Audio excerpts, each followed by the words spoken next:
आइए जानते हैं आज की कुछ अंतर्राष्ट्रीय खबरों को। पहले एक नजर आज की हेडलाइंस पर। कोरोना के कारण दिल्ली, यूपी, बिहार में स्कूल फिर बंद। क्या कोरोना की दूसरी लहर के बीच ट्रेन सेवाओं पर लगेगी रोक? जाने रेलवे ने क्या कहा।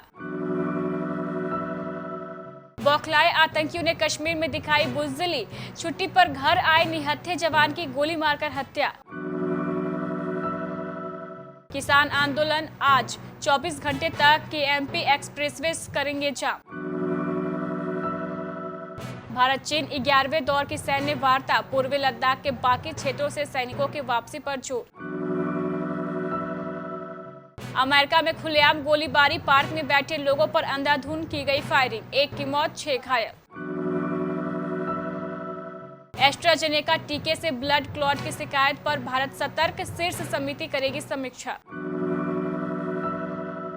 प्रिंस फिलिप के निधन पर दुनिया भर के नेताओं ने भेजा शोक संदेश। सूर्यवंशी के बाद कंगना रनौत की थलाइवी की रिलीज डेट भी टली, 23 अप्रैल को नहीं होगी सिनेमाघरों में रिलीज। और आईपीएल के 14वें सीजन में आरसीबी की धमाकेदार शुरुआत। कोरोना के बढ़ते संक्रमण को रोकने के लिए राज्य सरकारें लगातार सख्त कदम उठा रही है। ऐसे में दिल्ली, यूपी, बिहार, हरियाणा, उत्तराखंड सहित कई राज्यों में कोरोना के खतरे की वजह से स्कूल, कॉलेज फिर से बंद कर दिए गए हैं। दिल्ली में जहां अगले आदेश तक सभी स्कूल बंद कर दिए गए हैं, वहीं राजस्थान, पंजाब, महाराष्ट्र, छत्तीसगढ़, एमपी सहित अन्य राज्यों की सरकारों ने भी स्कूल, कॉलेज को बंद कर दिया है। कोरोना महामारी की दूसरी लहर खतरनाक रूप लेती जा रही है। इस बीच रेलवे बोर्ड के चेयरमैन सुनीत शर्मा ने रेल सेवाओं को लेकर बड़ा बयान दिया है। रेलवे बोर्ड ने साफ कर दिया है कि ट्रेनों को रोकने या उस पर पाबंदी लगाने की अभी कोई योजना नहीं है। रेलवे बोर्ड के चेयरमैन सुनीत शर्मा ने कहा कि जो लोग यात्रा करना चाहते हैं उनके लिए ट्रेनों की कोई कमी नहीं है। मैं सभी को आश्वस्त करना चाहता हूं कि मांग के अनुसार ट्रेनें चलाई जाएंगी। इस महीने में रेलवे स्टेशनों पर यात्रियों की संख्या सामान्य देखी गई। हम जरूरत के अनुसार ट्रेनों की संख्या बढ़ाएंगे। यात्रियों की बड़ी संख्या होने की वजह से हम कोरोना वायरस से संक्रमित न होने की पुष्टि करने वाली रिपोर्ट नहीं मांग सकते। रेल सेवाओं को रोकने या कम करने की कोई योजना नहीं है। जम्मू कश्मीर के अनंतनाग जिले में शुक्रवार को आतंकवादियों ने एक बार फिर बुज़दिली दिखाई और छुट्टी पर घर आए सेना के एक जवान की गोली मारकर हत्या कर दी। ऑन ड्यूटी सैनिक से खौफ खाने वाले आतंकियों ने इससे पहले भी कश्मीर में इस तरह के कायरता दिखाई है। एक पुलिस अधिकारी ने बताया है कि आतंकियों ने जिले के बिजबेहरा इलाके के गिरी वन में स्थित हवलदार सलीम के आवास के बाहर उसे गोली मारकर घायल कर दिया। घायल जवान को अस्पताल पहुंचाया गया, जहां उसने दम तोड़ दिया। Mohammad Salim Akhoon 162 infantry battalion TN में हवलदार थे। वह कश्मीर के बिजहेरा इलाके के रहने वाले थे। कृषि कानूनों को रद्द करने की मांग को लेकर संघर्षरत किसान संगठनों के केएमपी एक्सप्रेसवे 24 घंटे तक जाम रखने के आह्वान के बाद पुलिस प्रशासन ने सुरक्षा बढ़ा दी है। केएमपी पर सुरक्षा व्यवस्था के लिए 20 कंपनी लगाई गई है। ये कंपनियां 6 डीएसपी और 17 इंस्पेक्टर के मार्गदर्शन में काम करेंगी। जाम के दौरान कानून व्यवस्था बिगड़ने वालों पर शिकंजा कसा जाएगा। किसान संगठनों से कानून व्यवस्था हाथ में न लेने की अपील की जा रही है।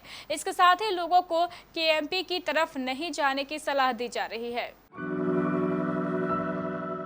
भारत ने शुक्रवार को चीन के साथ 11वें दौर की सैन्य वार्ता में पूर्वी लद्दाख के हॉट स्प्रिंग, गोग्रा और देपसांग जैसे गतिरोध वाले शेष हिस्सों से सैनिकों की वापसी की प्रक्रिया को जल्द आगे बढ़ाने का जोर दिया है। सूत्रों ने इस बारे में बताया। उन्होंने कहा है कि पूर्वी लद्दाख में वास्तविक नियंत्रण रेखा पर भारतीय क्षेत्र में गुशुल सीमा क्षेत्र पर पूर्वाह्न करीब 10:30 बजे कोर कमांडर स्तर की 11वें दौर की बैठक शुरू हुई और रात करीब 10 बजे तक यह वार्ता चली। अमेरिका के टेक्सास के ब्रायन शहर के एक पार्क में सिरफिरे ने खुलेआम गोलीबारी कर दी। पार्क में बैठे एक शख्स की इसमें मौत हो गई, जबकि 6 अन्य घायल हो गए। ये गोलीबारी उस वक्त हुई जब पार्क में बड़ी संख्या में लोग घूमने पहुंचे थे। पुलिस ने मामले में आरोपी को हिरासत में ले लिया है।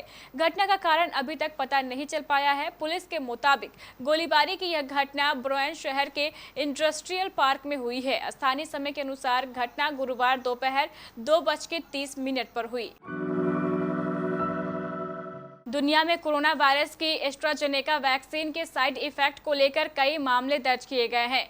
ऐसे में भारत सरकार अलर्ट हो गई है। अब भारत की शीर्ष समिति कोविड शील्ड और कोवैक्सीन लगाए जाने के बाद होने वाले दुष्प्रभावों से संबंधित आंकड़ों की समीक्षा करने जा रही है। बता दें कि यूरोपियन यूनियन के औषधि नियामक ने ब्लड क्लॉट और एस्ट्राजेनेका के बीच संभावित लिंक की चेतावनी दी है। एजेंसी ने एक बयान जारी कर कहा है कि दुनिया में एस्ट्राजेनेका की वैक्सीन और हजारों लोगों में से दर्जनों में ब्लड क्लॉट के बीच एक कारणात्मक लिंक मिल रहा है। ब्रिटेन के शाही परिवार ने जब से Prince Philip Duke of Edinburgh के निधन की घोषणा की है, दुनिया भर के नेता अपना शोक संदेश शाही परिवार को भेज रहे हैं। प्रिंस फिलिप ने 99 साल की उम्र में शुक्रवार सुबह आखिरी सांस ली। भारत और न्यूजीलैंड से लेकर स्वीडन तक राजे, महाराजे और मौजूदा या पूर्व प्रधानमंत्री और राष्ट्र अध्यक्ष प्रिंस फिलिप को अपनी श्रद्धांजलि दे रहे हैं। कंगना रनौत इन दिनों अपनी अपकमिंग मूवी थलाइवी को लेकर काफी सुर्खियों में थी, लेकिन अब खबर है कि इस फिल्म की रिलीज डेट अब टाल दी गई है, यानी कि आने वाली 23 अप्रैल को कंगना की थलाइवी रिलीज नहीं होगी। देश भर में बढ़ते कोरोना के मामलों के मद्देनजर ये फैसला लिया गया है।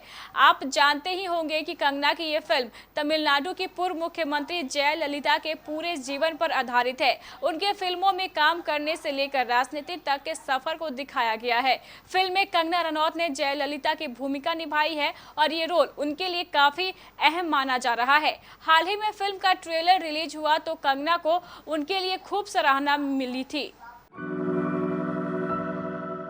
एबी डिविलियर्स की धमाकेदार पारी और हर्षल पटेल की धारदार गेंदबाजी की मदद से रॉयल चैलेंजर्स बेंगलुरु ने मुंबई इंडियंस को 2 विकेट से हरा दिया और जीत के साथ आईपीएल के 14वें सीजन की शुरुआत की। 2013 से एक बार भी आईपीएल सीजन के पहले मुकाबले में मुंबई इंडियंस को जीत हासिल नहीं हुई है। तो ये थी हमारी कुछ अंतर्राष्ट्रीय खबरें। चलेंगे प्राइम स्टूडियो।